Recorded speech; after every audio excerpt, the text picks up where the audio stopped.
Vítam vás v mojom krátkom úvodnom videu 3 kroky k budovaniu funkčnej imunity detí.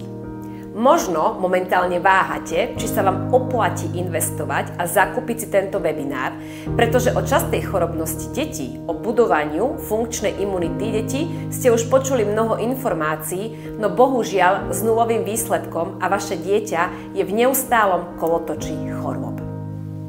Ak ste už vyskúšali možné aj nemožné, vyhodili ste kopec peňazí za doplnky výživy v lekárni, ale vaše dieťa neustále užíva antibiotika, antihistaminika, kortikoidné spreje, snažili ste sa vystriedať aj mnohých lekárov v nádeji, že vám pomôžu, ale vaše dieťa je neustále choré, tak ste tu na správnom mieste.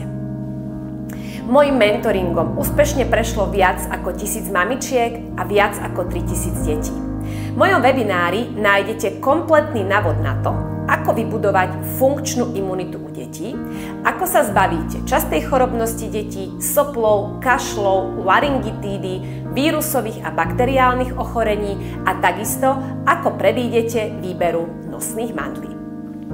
Pobavíme sa o tom, ako vplýva vaše tehotenstvo na vrodenú imunitu dieťatka, ktorá je vlastne odrazovým štartovacím mostíkom do života našich detí. Vysvetlím vám, čo je to získaná imunita, ako budovať túto získanú imunitu a že existujú dva spôsoby budovania funkčnej imunity u detí. Prvý spôsob je správny funkčný, kedy vaše dieťatko nebýva často choré.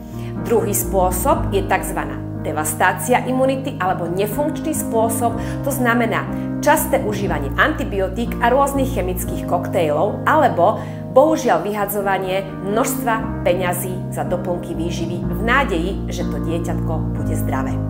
Dovolím si tvrdiť, že tieto informácie, ktoré získate na webinári, ste doteraz nikde inde nepočuli, pretože inak by ste nesledovali toto moje úvodné video. Som Barbara a mentoringu v oblasti budovania funkčnej imunity detí sa venujem úspešne viac ako 10 rokov. Ak vás moje informácie po zhliadnutí webinára zaujmu, budem sa tešiť na spoluprácu s vami pri budovaní funkčnej imunity práve vášho dieťatka.